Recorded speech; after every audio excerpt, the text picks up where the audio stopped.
Por favor, abra sua Bíblia em 1 Coríntios, capítulo 11, verso 17 e 34. Primeira carta do apóstolo Paulo aos Coríntios. Vamos juntos nessa leitura da palavra de Deus, amém?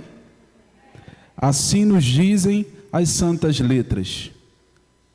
Mas sinto nisso que agora prescrevo. Não posso elogiá-los, porque vocês se reúnem não para o melhor, e sim para o pior. Porque antes de tudo, estou informado de que quando se reúnem na igreja, existem divisões entre vocês, e eu em parte acredito que isso é verdade. E é até necessário que hajam partidos entre vocês, para que também os aprovados se tornem conhecidos entre vocês. Quando, pois, se reúnem no mesmo lugar, não é a ceia do Senhor que vocês comem, porque quando comem, cada um toma antecipadamente a sua própria ceia, e enquanto um fica com fome, o outro fica embriagado. Será que vocês não têm casas onde podem comer e beber? Ou menosprezam a igreja do Senhor e envergonham os que nada têm? Que posso dizer a vocês? Devo elogiá-los? Nisso certamente não posso elogiá-los. Porque eu recebi do Senhor o que também lhes entreguei, que o Senhor Jesus, na noite em que foi traído, pegou um pão e, tendo dado graças, o partiu e disse: isto é o meu corpo, que é dado por vocês. Façam isso em memória de mim. Do mesmo modo, depois da ceia, pegou também o cálice, dizendo: esse cálice é a nova aliança do meu sangue. Façam isso todas as vezes que o beberem em memória de mim.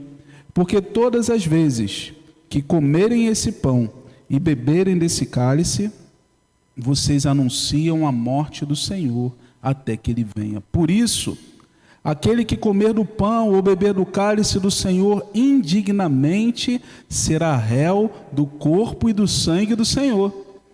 Que cada um examine a si mesmo, e assim coma do pão e beba do cálice, pois quem come e bebe sem discernir o corpo, come e bebe juízo para si. É por isso que há entre vocês muitos fracos e doentes, e não poucos que dormem, porque se julgássemos a nós mesmos, não seríamos julgados. Mas quando julgados, somos disciplinados pelo Senhor, para não sermos condenados com o mundo. Assim, meus irmãos, quando vocês se reúnem para comer, esperem uns aos outros. Se alguém tem fome, que coma em casa, a fim de que vocês não se reúnam para juízo. Quanto às demais coisas, eu vos ordenarei quando for aí. Vamos orar? Senhor, muito obrigado, Pai, por mais uma vez que podemos ler a Tua Palavra, e por essa noite, porque de modo especial, nós nos reunimos ao redor da mesa do Senhor, para celebrar, ó Deus, ou para nos lembrarmos da morte do Senhor e anunciarmos essa morte até que o Senhor venha, porque o Senhor veio e morreu para pagar o preço do meu e do pecado dos meus irmãos, do meu pecado e do pecado dos meus irmãos. E por isso, ó Deus, nessa noite nós nos lembramos disso, mas apontamos para o mundo inteiro que o Senhor há de voltar. Senhor, fala aos nossos corações, através das Tuas santas letras, das Escrituras Sagradas. É o que nós pedimos em nome de Jesus. Amém. Amém, irmãos? Que canção propícia, quando nós cantamos sobre a graça. Graça sobre graça recebi, da plenitude renasci.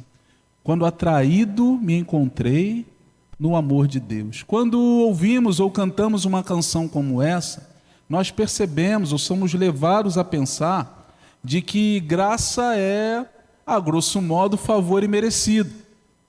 Graça aprendemos desde pequenos, que é algo que ganhamos, que recebemos, mas não merecíamos essa graça, não merecíamos esse favor, não merecíamos essa ação de Deus. Mas Deus, na sua infinita bondade e misericórdia, veio ao nosso encontro para nos resgatar.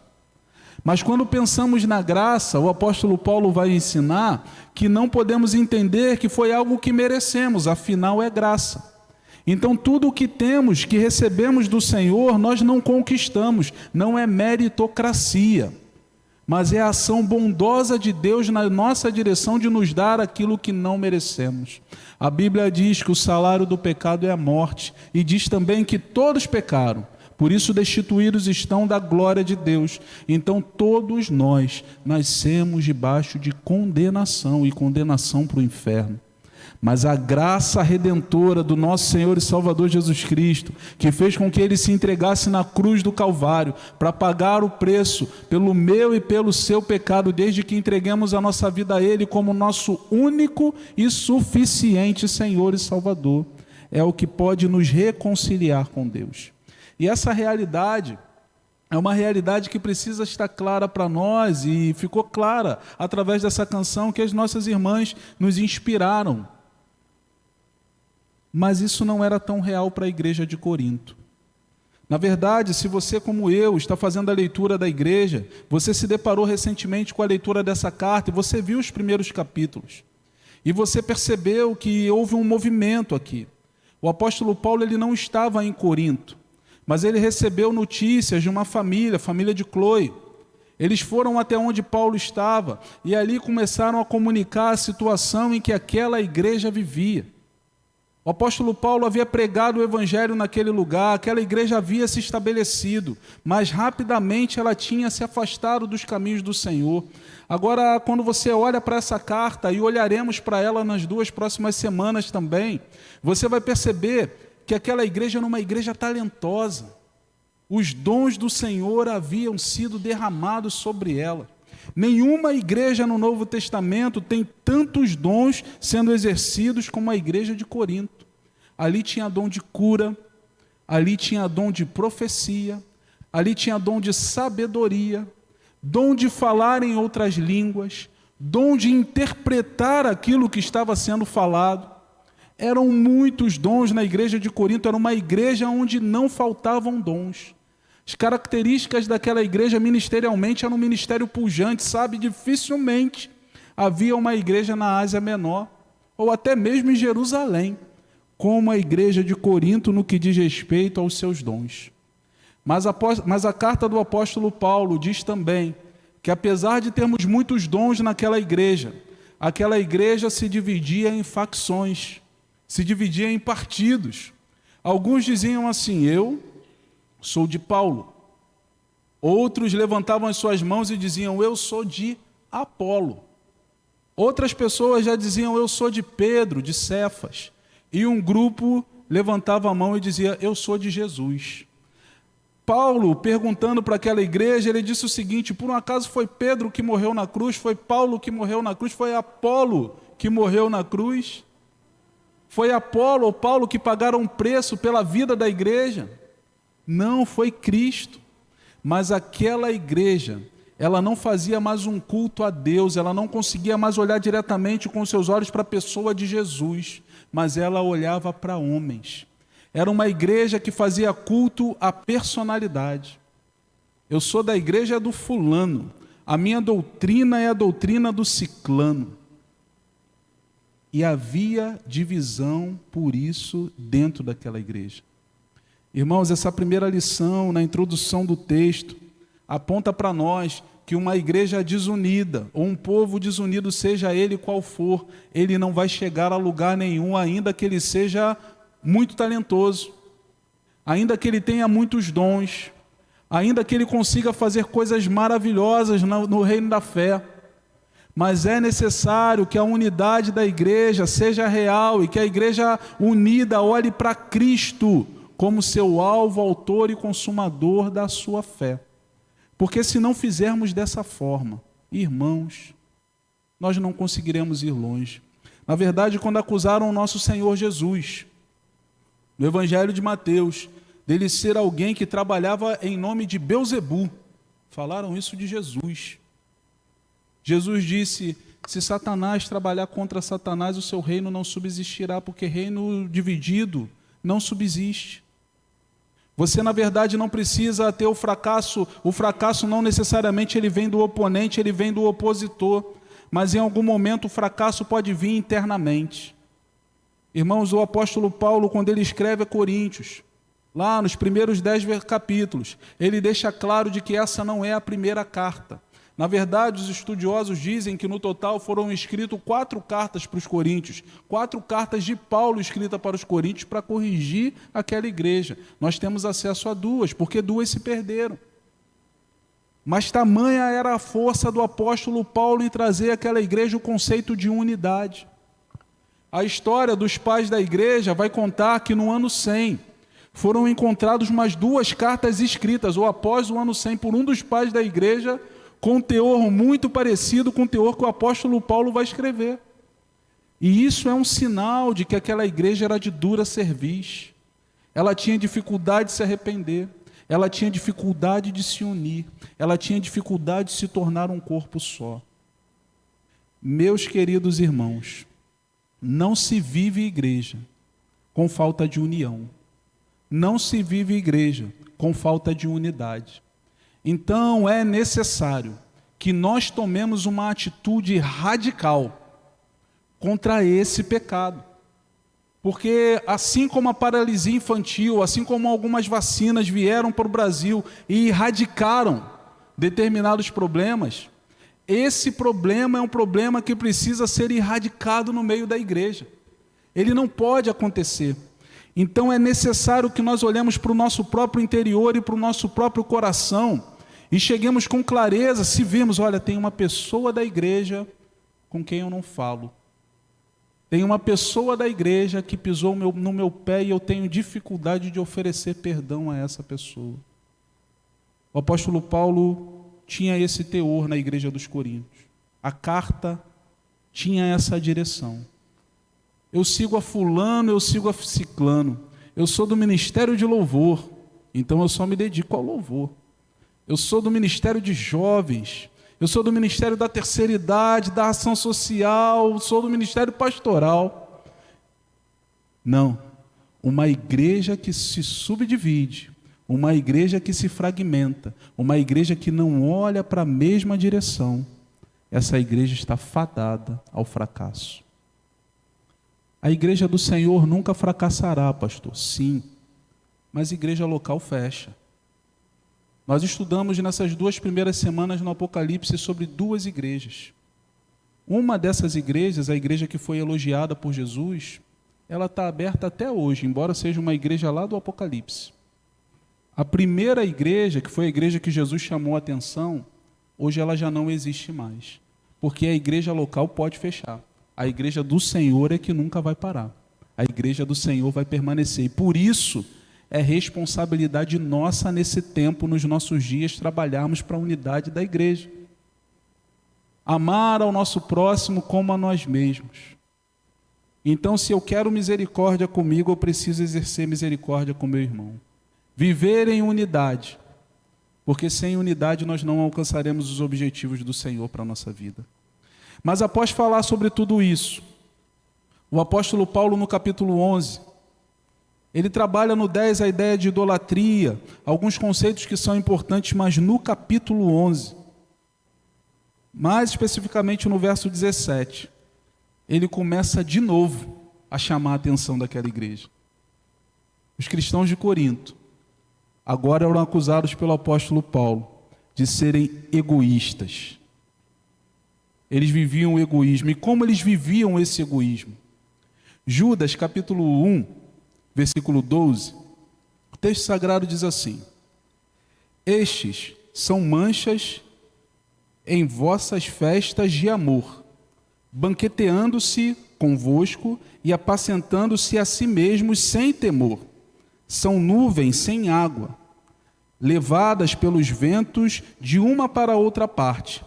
São como árvores murchas e infrutíferas, 2 vezes mortas e desarraigadas.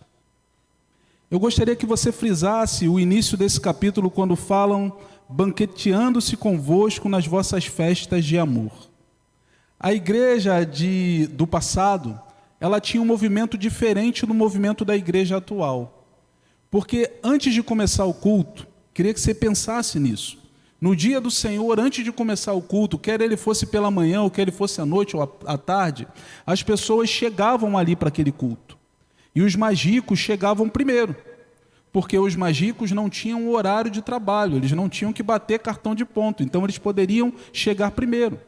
E aquela igreja promovia a festa do amor, chamada pelos teólogos de ágape, a festa ágape. Então todo mundo se sentava, porque o templo não era como esse, com bancos assim, não. Dificilmente uma igreja seria como nos reunimos hoje. Na verdade, a Bíblia ensina que eles se reuniam nas casas. Então, possivelmente, eles estavam em rodas, e cada um trazia a sua panela, cada um trazia o seu pratinho de salgado, cada um trazia o seu quitute, cada um trazia aquilo que fazia, assim como o nosso ministério de comunhão, o nosso ministério de integração tem preparado para o final do ano. A festa do final do ano, cada um vai trazer o seu prato para contribuir à mesa. É isso, não é isso, irmã Mara? Amém. Cada um vai participar dessa forma. Então havia uma grande festa, a festa ágape, a festa do amor, que Judas está falando aqui na sua carta. E o apóstolo Paulo está dizendo que aqueles que tinham condição financeira chegavam primeiro, traziam as melhores comidas, as melhores iguarias, aquele pavê gostoso, aquele frango assado, aquele pernil, e os mais ricos iam lá e comiam. A ceia do Senhor era praticada com vinho, então eles também traziam bons vinhos e bebiam. Mas Paulo está dizendo que eles comiam tanto, que eles bebiam tanto, e quando o pessoal que era trabalhador, eles também eram trabalhadores, mas que eram trabalhadores de relógio de ponto, depois que eles saíam do expediente, quando eles chegavam para o culto, chegavam para aquele momento de comunhão que antecedia o culto, já não tinha mais comida na mesa, só tinha um farelo, só tinha um restinho, só sobrou biscoito torcida, skinny, não tinha mais nada. Skinny é bom, eu comi skinny na célula essa semana, estava bom, tá, gente? É uma delícia, bom, comi. Mas tinha um bolo lá que todo mundo ficou de olho no bolo para comer primeiro, não tinha? Então lá em Corinto, eles comiam primeiro aquele bolo e não deixava, só deixava o que eles não queriam para o pessoal que ia chegar no final. O apóstolo Paulo está dizendo que eles eram tão egoístas nessa ação, que eles não bebiam apenas como se bebia naquela época, porque cristão nunca se embriagou, não devia se embriagar, mas eles entornavam tudo, e tinha gente bêbada no culto, gente. Misericórdia. Aquela igreja não esperava as pessoas que estavam vindo. Eles deturparam a festa do amor. Na verdade, eles transformaram aquela festa que era a festa do amor na festa da desunião. A palavra do Senhor diz que eles eram cruéis. Na verdade, Leon Morris, o comentarista bíblico, ele diz que em vez da comunhão ser um ato evidente e edificante, estava tendo um efeito dilacerante. Porque aquele movimento fazia com que as pessoas não quisessem mais estar na igreja. Havia um ajuntamento de gente, mas não tinha comunhão acontecendo. Eles humilhavam com essas ações os irmãos mais pobres, eles desonravam a pessoa do nosso Deus. Eles pensavam até que estavam participando da ceia, mas eles não estavam. Eles estavam desonrando o Senhor da igreja. Por quê? Porque a ceia é um ato sacrificial de Cristo. Cristo, ele se deu na cruz do Calvário pelo meu e pelo seu pecado, sem precisar. Ele fez isso simplesmente por amor.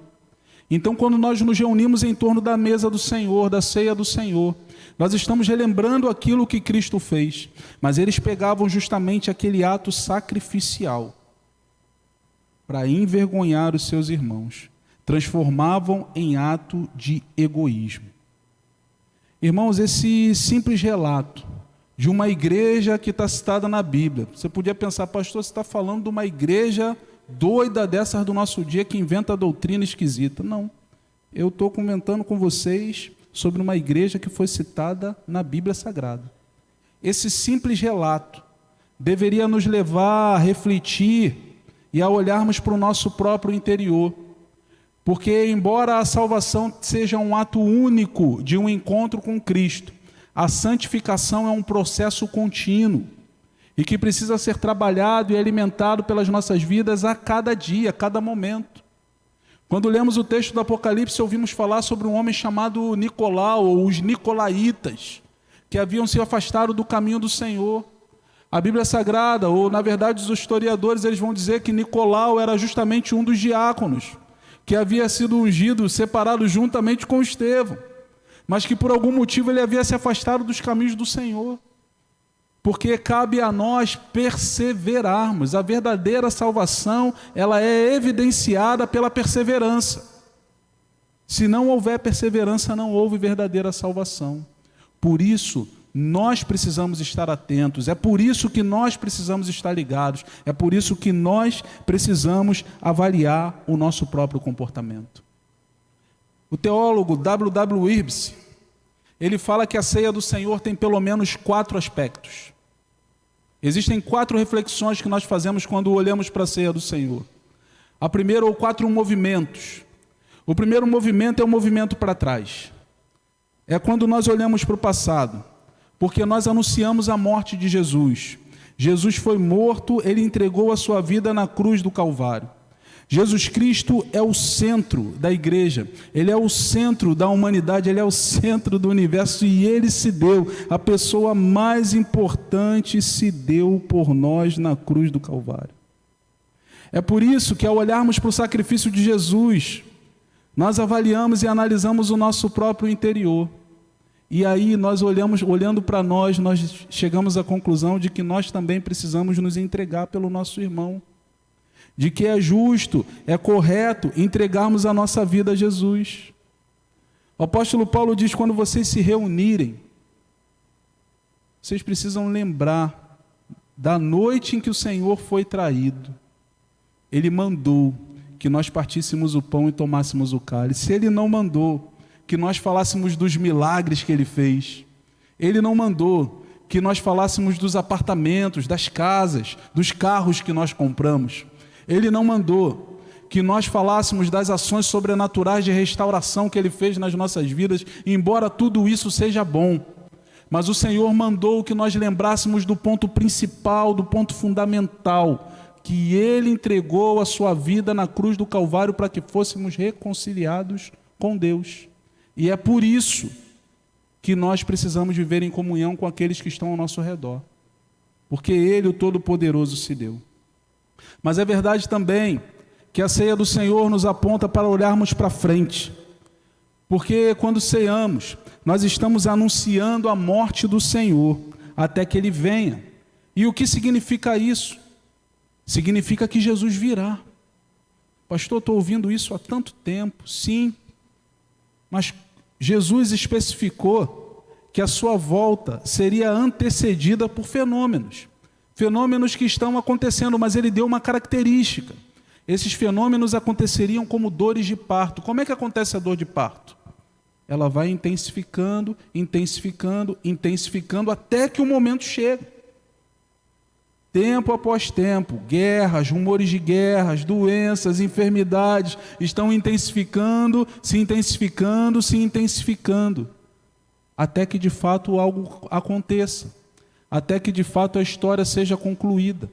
Então, quando nós nos reunimos em torno da mesa do Senhor, nós dizemos para todas as pessoas, dizemos para todo mundo que a nossa expectativa não está aqui no hoje e agora, mas a nossa expectativa está em encontrarmos com o nosso Senhor no céu. Na verdade, o coração do crente, ele queima, ele anseia por ver Jesus face a face, porque Jesus é a única pessoa que satisfaz completamente a vida do crente.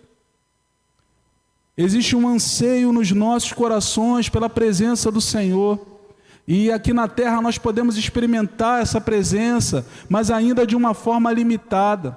Mas ansiamos pelo dia em que o veremos face a face, em que o conheceremos como também somos conhecidos por Ele. Esse é o anseio que está no coração do crente. O crente é aquele que sabe que o mundo não pode satisfazê-lo.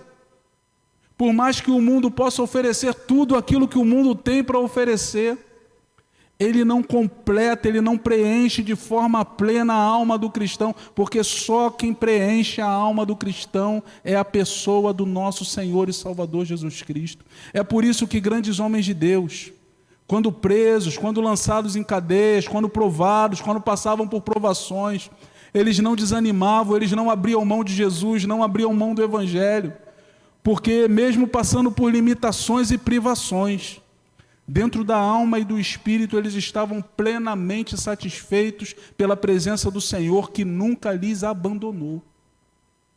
Eu e você precisamos olhar para o nosso interior. E olhando para o nosso interior, precisamos verificar se de fato temos encontrado prazer e contentamento na presença da pessoa do nosso Senhor e Salvador Jesus Cristo. Ou se os nossos prazeres e contentamentos têm a ver com as coisas desse mundo, têm a ver com as compras, tem a ver com os likes, com as curtidas, tem a ver com as roupas, tem a ver com chocolate, tem a ver com comida, tem a ver com seja lá o que for.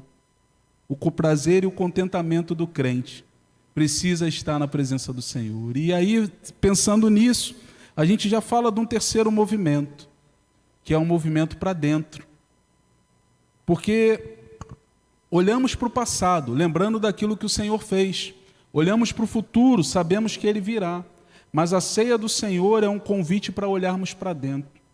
Examine-se, pois, o homem a si mesmo.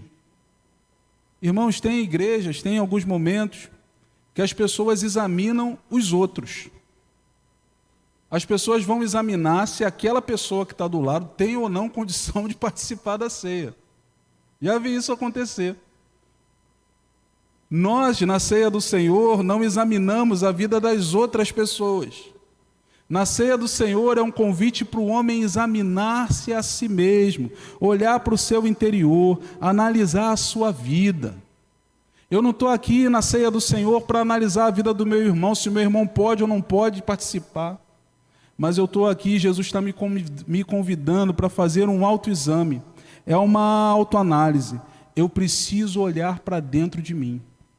Porque quando eu olho para dentro de mim com a lente do Espírito Santo de Deus, eu consigo olhar as minhas falhas. Eu consigo olhar os meus erros. E os meus erros, talvez as pessoas não saibam. Você me vê aqui todo domingo, atrás desse púlpito. Eu te vejo aí arrumadinho, com um dente escovadinho, perfume, cabelo penteado. Nós fazemos juízos de imagem um dos outros. Se eu uso óculos, eu sou inteligente. Se eu não uso, eu posso ser um pouco mais rebelde. Nós fazemos juízos pelas impressões que nós temos uns dos outros. Mas a Bíblia Sagrada diz que o Senhor é aquele que examina os nossos corações, que olha o nosso interior. E se tem alguém que tem capacidade de olhar o seu interior, essa pessoa é Jesus. Mas tem outra pessoa que pode fazer. Você mesmo. Examine-se, pois, o homem a si mesmo. A Bíblia nos diz também que o quarto movimento, ou nós podemos entender, que o quarto movimento é ao redor. Quando eu olho para o lado, quando eu olho para o meu irmão. E eu gostaria de convidar você nessa noite a olhar para aquele que não está aqui hoje. Às vezes, como pastor de igreja, ou da igreja, algumas pessoas me perguntam: pastor, eu não estou vendo fulano, ou eu não estou vendo ciclano, estou sentindo falta de tal pessoa. Irmãos, entenda com todo o amor e com todo o carinho que o pastor tem por vocês e pela igreja, mas é necessário que, se você sentir falta de uma pessoa, você pegue, o meu não está aqui, está lá, você pega o seu smartphone, escreva uma mensagem de amor e afeto para esse irmão e diga assim: irmão, eu estou sentindo a sua falta. O que está acontecendo? Pastor, mas a gente tem um pastor para fazer isso. Não está escrito em esse lugar nenhum da Bíblia. Nós precisamos olhar para os outros, porque não ceiamos sozinhos.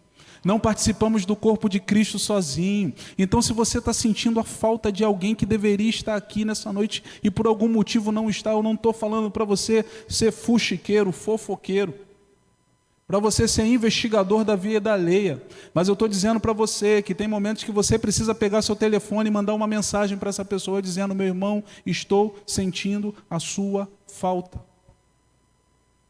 Você precisa fazer uma ligação e dizer: eu estou sentindo a sua falta. Porque aqueles que não estão aqui são responsabilidade nossa também. Seu irmão é responsabilidade sua. É, pastor, me prova, eu provo.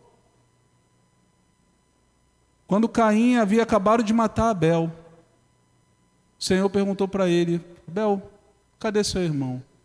Caim respondeu: porventura eu sou responsável pela vida do meu irmão? Era. Mas ele, ao invés de apoiar, de ajudar, de levantar o irmão, sabe o que ele fez? Matou o irmão. Irmãos, através da nossa omissão, nós podemos matar irmãos. Através da nossa omissão, nós podemos afastar pessoas de Jesus. Eu sei que enquanto eu falava, alguns nomes vieram à sua cabeça. E o desafio prático que eu tenho para você nessa noite é, quando sair daqui, manda uma mensagem dizendo: meu irmão, eu estou sentindo a sua falta. Se mais de uma pessoa sentirem a falta dessa pessoa hoje, amanhã ele vai ficar feliz da vida, porque ele vai dizer assim: a igreja está sentindo a minha falta. É tempo de voltar. Nós precisamos nos importar com aqueles que estão ao nosso lado. Mas pastor, o pastor já conversou, o líder tal já conversou. Sim, mas talvez a palavra da reconciliação não esteja nem com o pastor nesse caso, nem com o líder, esteja com você. O carinho, o afago, a ação de Deus na vida dessa pessoa pode estar com você. Então nós não devemos deixar de nos importar com nossos irmãos.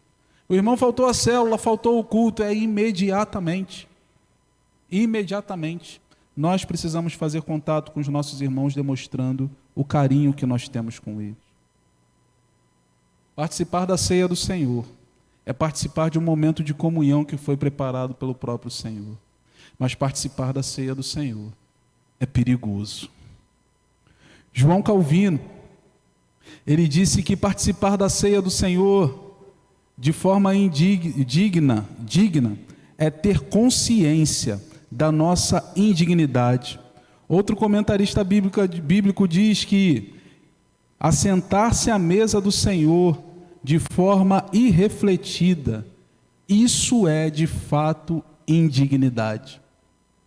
Eu e você, quando sentamos à mesa do Senhor, precisamos entender que quando nos analisamos a nós mesmos e o nosso pecado é exposto pelo Espírito Santo de Deus, existe a necessidade de nos arrependermos dele. A palavra que o apóstolo Paulo usa aqui para pecado tem a ver, não é apenas cometer pecado, mas ela tem a ver com hospedar pecado. Quando eu estava de férias, eu saí com a minha família e nós fomos lá para um Sesc, na região dos Lagos. Vivemos bons dias e ficamos hospedados naquele lugar.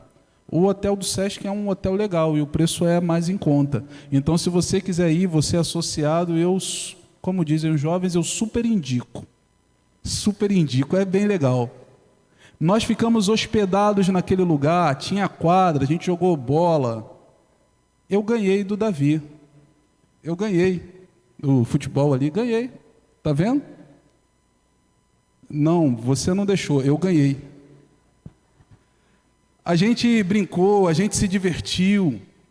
E nós ficamos hospedados naquele lugar e foi um tempo tão bom. Irmãos, o apóstolo Paulo está dizendo que tem gente que está hospedando o pecado no coração dentro da igreja. O pecado está lá confortável na vida da pessoa, está feliz da vida, está brincando, está destruindo, está trazendo problema, está trazendo separação, falta de unidade. Então Paulo está dizendo: analisem-se a vocês mesmos, porque participar da ceia do Senhor é perigoso. E nós precisamos fazer isso de forma digna. Como fazemos isso, pastor? Fazemos isso olhando para o nosso próprio interior, olhando para a nossa mente, porque, como já foi dito aqui, nós não podemos ser julgados pelo outro na ceia do Senhor, mas nós devemos nos examinar a nós mesmos. A Bíblia diz, ou na verdade o comentarista, o pastor Hernandes Dias Lopes, ele diz que nós participamos de duas formas. Quando o apóstolo Paulo fala sobre discernir o corpo de Cristo, ele está apontando para duas formas. A primeira é o corpo de Cristo que foi moído pelos nossos pecados na cruz do Calvário no ano 33. Jesus pagou o preço pelos nossos pecados. O corpo de Cristo, Jesus entregou seu corpo na cruz do Calvário. Aquilo ali foi sério. E quando eu e você participamos da ceia de forma indigna, nós não estamos observando, nós não estamos valorizando, nós não estamos participando do corpo de Cristo, valorizando o sacrifício que Cristo fez por nós. Só que o comentarista, o pastor Hernandes Dias Lopes, ele também diz que o corpo místico de Cristo, o que é isso, pastor? O que é o corpo místico de Cristo? É a igreja. Que na ceia você pode não respeitar o sacrifício que Jesus fez na cruz do Calvário, se você não se analisa, mas você também pode não estar respeitando o corpo de Cristo, que é a igreja, que é o caso da igreja de Corinto aqui. Porque eles não estavam valorizando os seus irmãos comendo tudo, antes que os irmãos chegassem. A ceia do Senhor é um momento em que nós devemos honrar o nosso Senhor e Salvador Jesus Cristo, entendendo que o seu sacrifício foi sério demais para nos reconciliar com Ele. Por isso, Ele é digno de ter as nossas vidas como oferta de amor agradável a Ele. Mas é também um momento em que nós olhamos para o seu corpo, para o corpo místico, para o corpo de Cristo, para a igreja, e valorizamos e nos reconciliamos com o nosso irmão e pedimos perdão como precisamos pedir, e não admitimos que a falta de unidade venha tomar conta dos nossos corações. Irmãos, a ceia do Senhor é um ato de confronto. Jesus, quando Ele deixa esse memorial, Ele deixa algo que faz com que a sua igreja tenha que refletir de forma profunda na obra que foi feita na cruz do Calvário, na vida de comunhão que precisa ser vivida hoje. Mas isso tudo aponta para a volta dele, porque Ele virá. Então, participar da mesa do Senhor, da ceia do Senhor, discernindo o corpo de Cristo, é valorizar o sacrifício que Jesus fez na cruz do Calvário e viver uma vida que busca santificação, abandonando o pecado. Participar da ceia do Senhor e da mesa de Cristo é entender que eu preciso amar e valorizar o meu irmão. Se tiver que pedir perdão, eu tenho que pedir. Se tiver que perdoar, eu tenho que perdoar. Mas eu faço isso não somente porque eu quero ou porque eu sou uma boa pessoa. Não, na verdade eu não sou. É graça sobre graça que eu recebi. E é essa graça que eu transmito para a vida do meu irmão. E quando eu faço isso tudo, eu aponto para a vinda do Senhor, porque Ele virá. E Ele virá buscar uma igreja santa, sem ruga, sem mácula e irrepreensível. Você faz parte dessa igreja? Você é essa igreja? Talvez hoje você não seja membro daqui da igreja, mas se você é membro de qualquer outra igreja, esse momento de ceia do Senhor é um momento que você pode participar. Na verdade, a única restrição que há, é porque você precisa examinar o seu próprio coração. Agora, por favor, entenda uma coisa. Às vezes a gente quer legislar sobre coisas que o Senhor já deixou claro. Quando a Bíblia fala para você examinar você mesmo, Paulo diz: examine-se o homem a si mesmo e coma do pão. A Bíblia não dá margem para você, em examinando a você mesmo, encontrando pecado, encontrando problema, para que você diga assim: eu não vou participar porque eu estou no pecado. A Bíblia não dá margem para isso. A ordem, o imperativo que o apóstolo Paulo traz nesse texto aqui, não é um pedido, é uma ordem, se corrija, se arrependa e participe da ceia do Senhor. Aquela igreja, ela não tinha o direito de não participar daquele momento. Ela tinha que se corrigir, se arrepender, para que ela participasse da ceia do Senhor. Porque o apóstolo Paulo, na sua teologia, ele desenvolve algo que é muito interessante. Porque ao mesmo tempo que o evangelho é um bom perfume de Cristo para aqueles que se aproximam, o evangelho em Romanos cheira mal para aqueles que vão se perdendo sem Cristo. Tem cheiro de morte.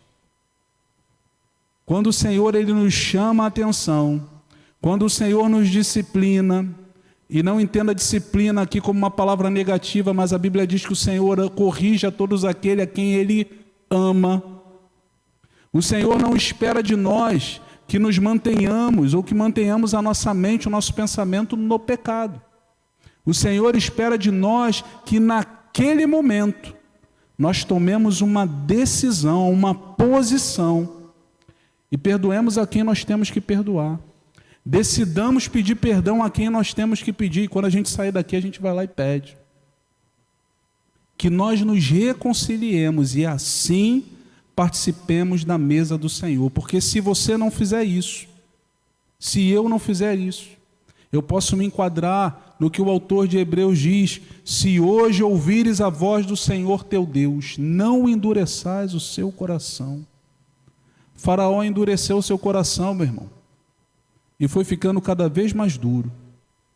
E como ele não se corrigiu, a Bíblia diz que ele acabou morrendo, acabou perecendo. Seus objetivos não se cumpriram.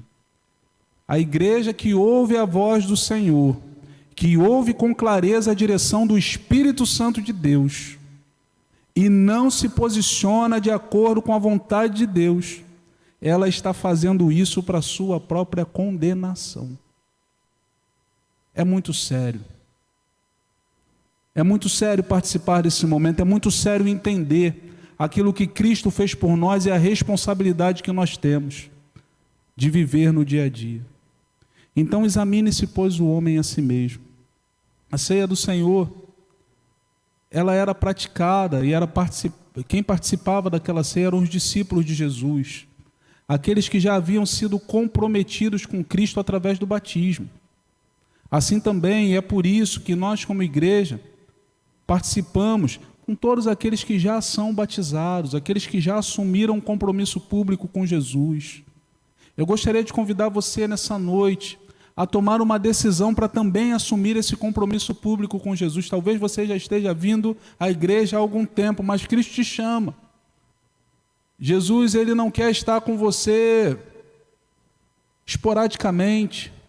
Jesus, ele quer assumir você para a vida.